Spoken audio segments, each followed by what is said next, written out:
If you're new to our From the Pasture podcast, this is one of our special pre-sale episodes. Our regular shows feature ranch stories, breeder interviews, and cattle knowledge, but today we're focusing specifically on this weekend's Texas Longhorn sale. So if you're wanting to learn more about Texas Longhorn cattle markets, or you're a registered Texas Longhorn breeder looking to expand your herd, you'll want to tune in to today's episode. I'm Jamie. And I'm Molly. We're the owners of Hired Hand Software and Hired Hand Live, and we're excited to bring you a closer look at this upcoming sale. In today's episode, we'll be talking with the sale host about consignments, sale details, and what to watch for in the ring. You can view consignments at hiredhandlive.com and, in most cases, visit the consignor's Hired Hand-powered websites to learn more. Now let's jump into this weekend's sale preview. I'm here with Nik Nikodym to talk about his upcoming online sale. We'll be talking about the sale details and the consignments. As we talk about the consignments, you can follow along on hiredhandlive.com. And if you want to take a deeper look at Nik and Kim's sale animals, check out their website. Nik, welcome. How's your day going? Hey, thanks. Yeah. So you're having an online sale. And do you want to tell everybody kind of what you and Kim are doing down there in Oklahoma? Yeah, sure. Yeah, real quick. I think I know most people in the breed nowadays or not, but Kim and I live in central Oklahoma in Newcastle. We've got pastures centered around there. In years past, we've had a 4th of July sale. We've kind of done everything on sale, cut a couple $100 here, a couple $100 there. But we thought with 250th anniversary, we've talked about doing a hired hand thing, and this would be the year to do it. So here we are, and it's kind of a production sale. Kim and I are running about somewhere around 150 animals, and therefore making call it 50 babies a year. Great opportunity to make them available through a production sale, I think. And that's kind of what we're up to here, is the gist of it. Well, the online sale that you're going to be having with us this year, what are the details? When does it start? When does it end? So that's a great question. We are going to open it the 1st of July, and it will end on the 6th of July. I think that's the Monday evening.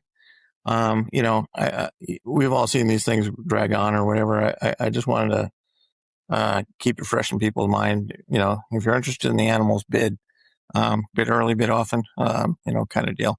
But, I think there's a couple of different approaches to a sale like this with hired hand. And I didn't want to open it at the beginning of the month and close it at the end of the month or something like that. I think there's a format for that. But for what we're trying to do, we're having a 4th of July production sale. And I thought, 1st through the 6th would be the ticket. And we have it set up so that it's timed bidding, so that each animal will close, start at 1, 2, 3, and then go from there. And then if there are contending bidders towards the end of that lot, it'll give the contending bidder an additional minute and a half to bid, and that will go back and forth until somebody eventually stops bidding. So the animals will close out one at a time. But do you have, for those people who are buying online, do you have haulers? Are you hauling? What is your plan there? Yeah, great question. Locally or whatever, Kim and I are happy to, mostly Kim, mostly me, happy to drive around and deliver it as needed at a reasonable rate. Plus, we've been in the breed long enough that we know all the usual suspects when it comes to hauling. So if we're trying to get something to Idaho or Pennsylvania or whatever, we will assist, in coordinating with transportation. Of course, it's, you buy the animal, it's your animal. It's, kind of your responsibility to get it picked up. But we're happy to work with people. As an example, Kim and I are going up to Wisconsin at the end of the month, probably a little bit of room on the trailer, don't have any other major plans scheduled ourselves, but, we will get you your cattle and, we will get you your cattle at a as reasonable a cost as possible.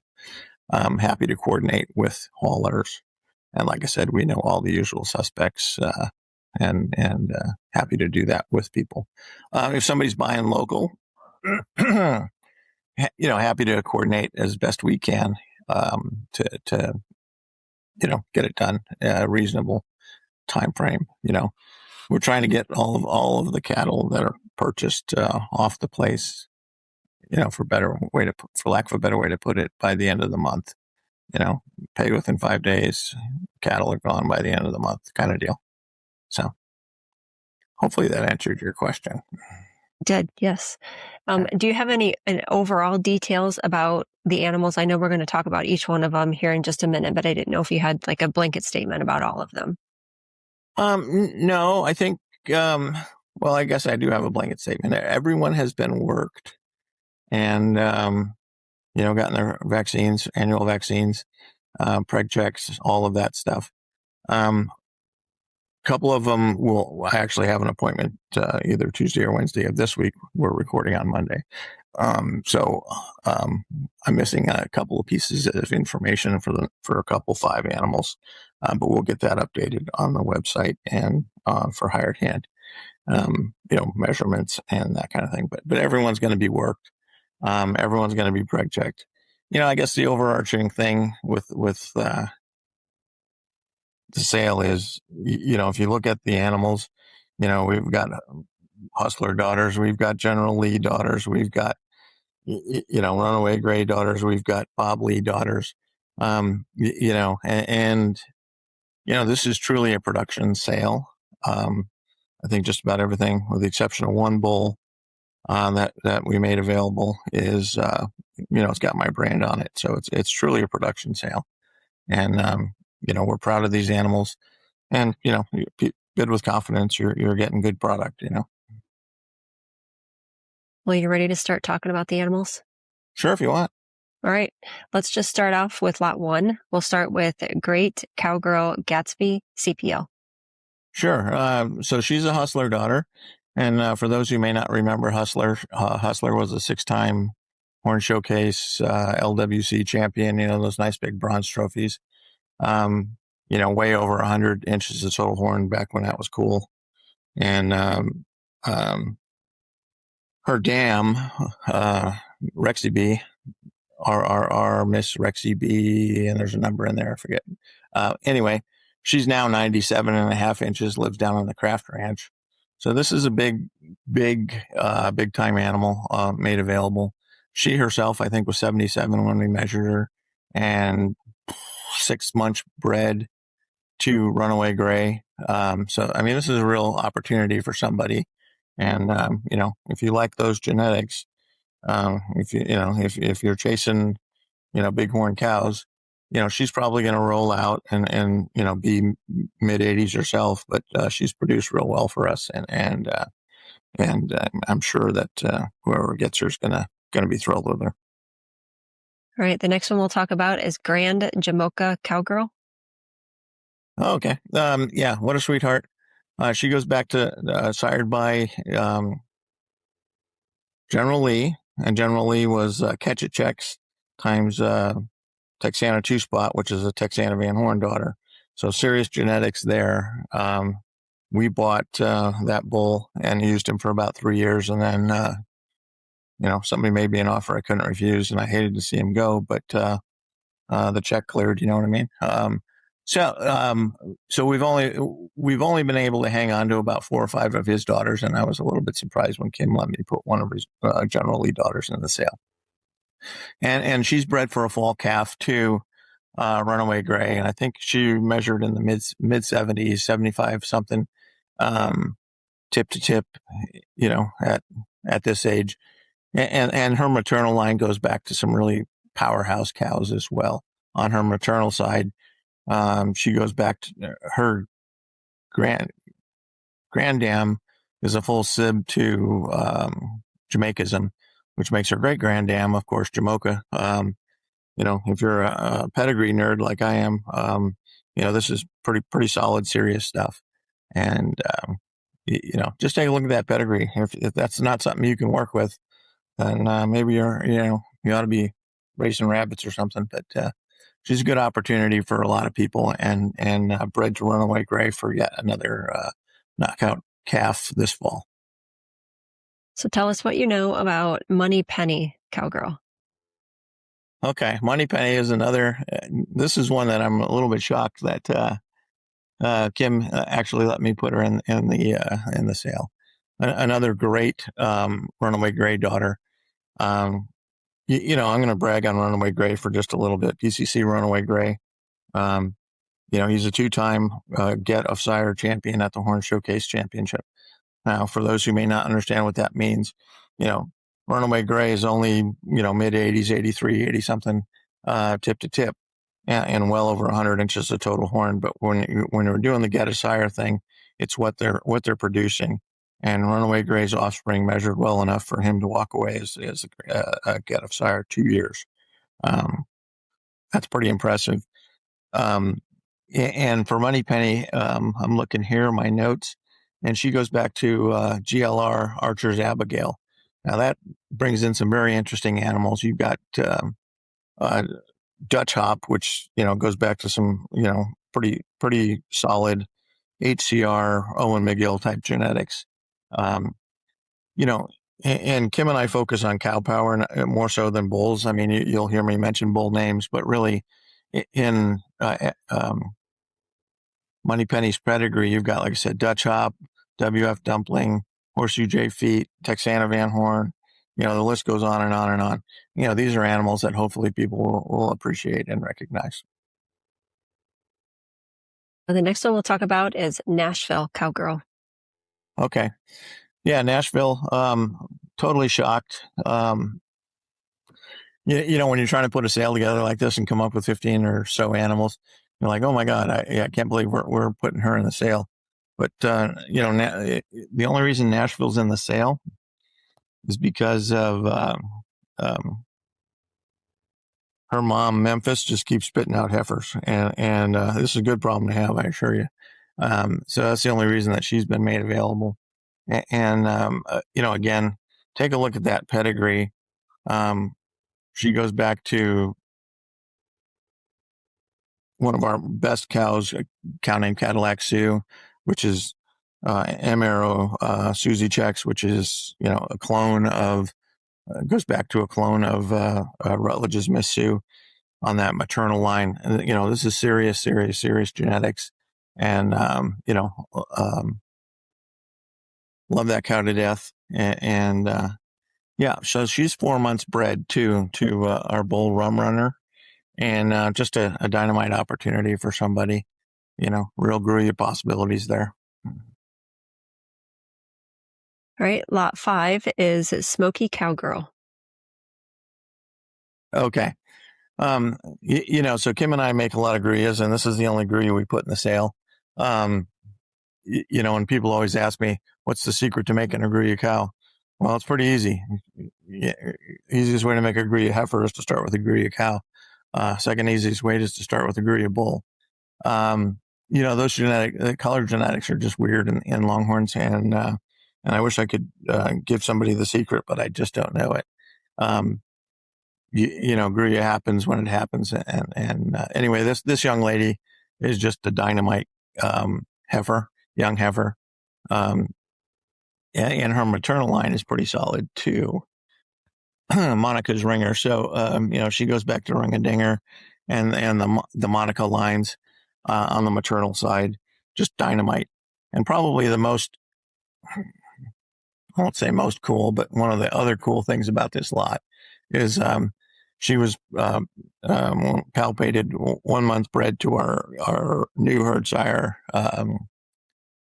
Gridiron. And Gridiron is comes from Mike Davis's program. And Gridiron is a maternal half sibling to Danica, S3 Danica, and we were able to pry that young bull out of Mike's hands, and we appreciate Mike for that opportunity. So she's bred to Gridiron, and just a dynamite opportunity. A lot of flat lateral horn. This is probably one of the star lots of the sale, in my opinion. And whoever ends up with her is going to be thrilled. Next up is Golden Cowgirl. Golden is I love the cow to death. Runaway Gray times Real Lazawi. I think we just lost Real Lazawi, old age. She was a Rio Grande and Tabasco Lazawi, and ended trail branded. Just a great cow, and we lost her mom, and I'm a little bit surprised this heifer made it in the sale, but she did. And I always joke if you can't work with these genetics, then you might want to consider rabbits. This is pretty serious stuff here, and it's a little bit. Oh, let's call it foundation genetics. I was going to say old, but old is cool again. Just ask me, I'll tell you. But foundation type genetics there with Tabasco's Lazawi and Rio Grande, WF Dumpling. Just dynamite stuff. And I don't think she's exposed. Let me see if my notes here. Yeah, I don't think we exposed her. Kim and I hang on to our heifers until they're 2 before we expose them. 12 times out of 10, and I don't think she's exposed. Well, this next one looks almost identical to Lot 4. We'll talk about Nightshade Cowgirl. Yeah, so again, Runaway Gray Daughter and Moonshadow. Yeah, and black and white lineback. We get, that's one of the things people ask me about Runaway Gray, about the color. And I'm like, well, I hope you like lineback because that's the pattern he throws. Runaway Gray throws a lot of linebacks. So in this case, I think there's 2 black and white linebacks in the sale. And, they're real nice. But in the case of Nightshade, talk about some serious cow power. You got Markster, Tabasco's Lazawi, Texana Van Horn, WF Dumpling, and Horseshoe J Feet. I know some people want to talk about bulls. I always want to talk about cows. To me, this breed is built on cow power. And that young lady has cow power. And, hopefully somebody recognizes that out there and takes her home. Next up is Mango Tree Cowgirl. So with Mango Tree, I think this is the first of our Bob Lee daughters. Bob Lee is Swagger times HR Slams Rose. And, in today's industry, it's pretty solid genetics, and I always joke, if you can't work with HR Slams Rose and Swagger, maybe me personally ought to be raising rabbits if I can't do that. So we've got a handful of Bob Lee daughters in the sale, and Mango Tree is just the first one. And as I think about her maternal line, yeah, this one goes back to a cow that Dick Lowe had, Triple R. Gosh, what was her name? Miss Mount 2 or something like that. Big twisty 80-inch cow back when 80 inches was cool. So she's going to be a big girl and a good opportunity for somebody that's looking for, Slam Rose, big animal type genetics. So good opportunity for somebody. Let's talk about another Bob Lee daughter, and we'll move on to White Satin Cowgirl.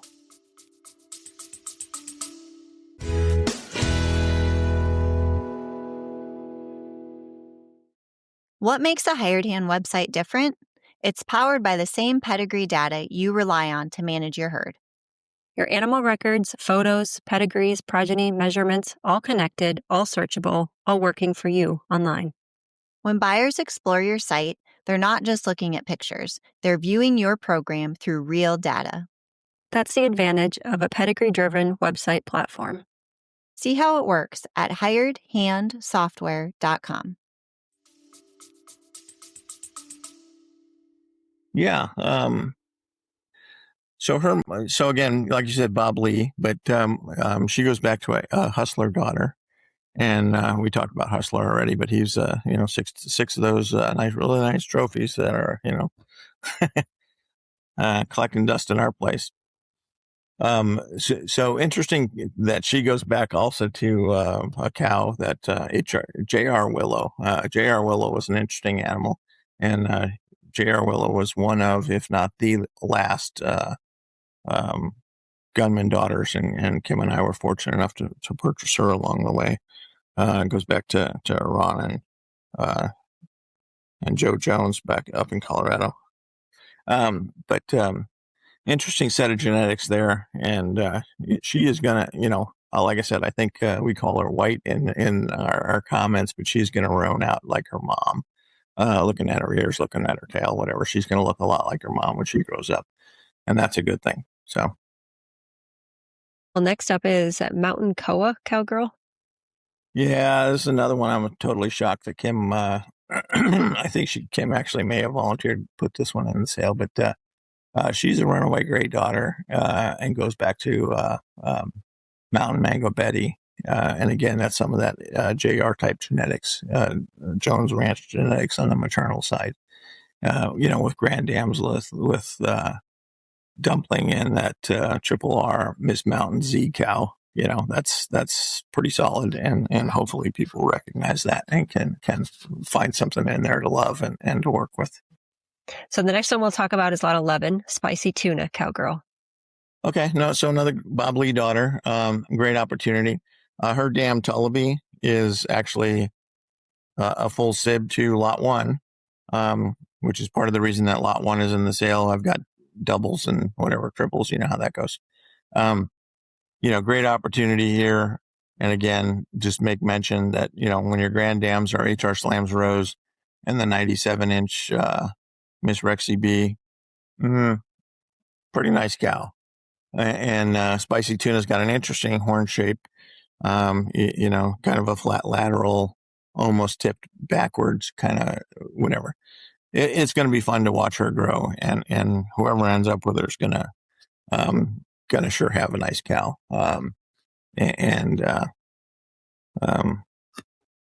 Again, hate to keep saying it, but a little bit shocked that she's in the sale. All right. Next up, Cowgirl in Sneakers. Okay, Cowgirl in Sneakers. Actually, she won us some money, brought us home a check, bought her own groceries or whatever, however you want to put it, at the Winchester Futurity, and a little bit shocked that we're putting her in the sale. But again, we're talking program duplicates kind of thing here, and so she goes back to a cow named Shoelace, and Shoelace, it goes back to Monica lines and also Ring-a-Dinger lines, Rutledge's Dinger lines. So this young lady's actually got Dinger genetics top and bottom with Swagger and Shoelace. But this is just a great little cow, and she's probably one of the stars of the sale. And I think when you study that pedigree and you look at that animal, you're going to go, "Yep, that's one I want." And if I didn't have the ability to reproduce her or have animals just like her, she wouldn't be in the sale. But we also needed to put in, of course, great animals to get people's attention. And she's one of those that I think is going to be one of the stars of the show. And you had asked me earlier about, why are we doing this, or tell me about the sale. Part of it is, Kim and I don't know everybody, and everybody doesn't know us. And we want to get our name out there a little bit for people that may have started in the last couple, 3, 4, 5 years, whatever, and may not be aware of the animals that we make down here in Oklahoma. And this is just an example of one of those that we're sure awful proud of, and I think will do real well in somebody's program. And I don't know if you know this, but we put in we put in another one last minute. A young lady named Enzo Cowgirl, and again, she's a Bob Lee daughter, and she was born June 1st, so she's right at a year. A couple of these are just over a year plus, years, call it 12, 13, 14 months old. And are we idiots for selling heifers? Yes. Are you idiots for buying heifers? Yes. No, I'm just kidding. But there's two different sides to that coin, and Enzo's another one of those examples with Bob Lead genetics on top. Again, Swagger, HR Slams Rose, and on the maternal side, she goes back to one of our first cows, bringing in Roundup genetics on the bottom, and just a great opportunity for somebody and a young cow that's going to be a big cow. And do you have semen in the sale, correct? How many lots We of do. semen do you have? So there's varying lots on the semen. We've got runaway gray semen, both heifer sexed and conventional. I think we broke it into 3 straw lots and 5 straw lots. Also, we had Hustler and First Command, 2 bulls from the past, our breeding program.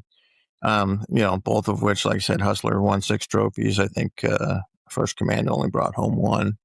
Darn it. But he was a gorgeous bull, black and white, top caliber son, one of the few black and white top caliber sons, and we used him for years.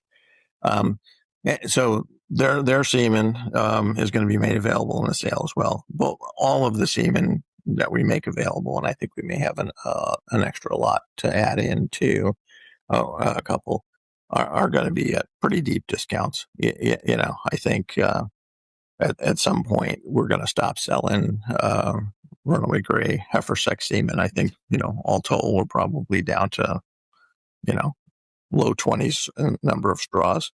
And I'm not saying buy it now or, you might be SOL, but, at some point we're going to be taking it off the market because it's gone. Anyway, enough rambling about that. Go ahead. I've always wondered this, but I've never asked. A lot of your animals have cowgirl in them. Is that a nod to Kim, or where does cowgirl come from?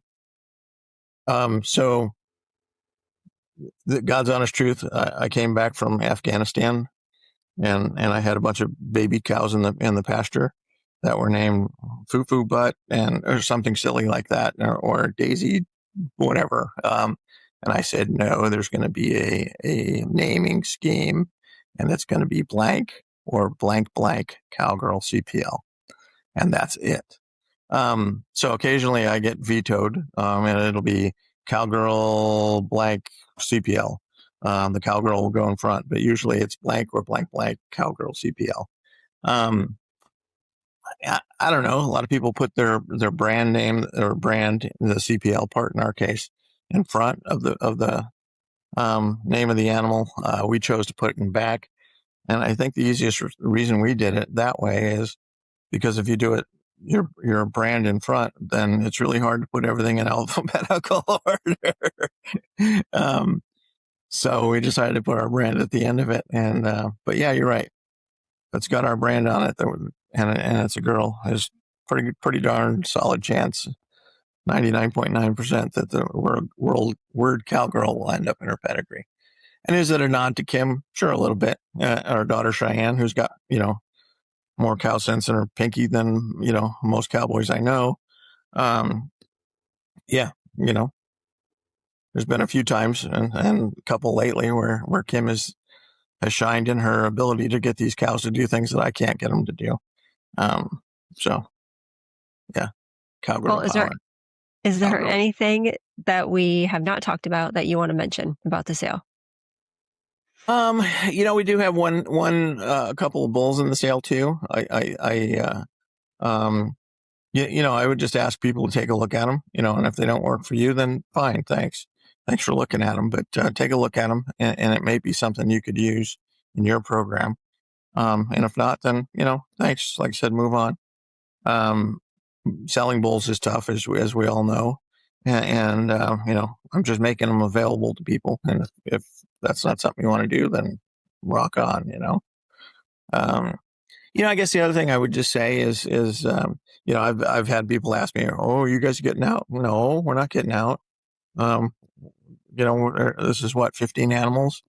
We typically sell 40 plus animals a year because we make about 50 animals a year. And yeah, we cull pretty hard and we go to a bunch of the sales, but most of our stuff is done private treaty.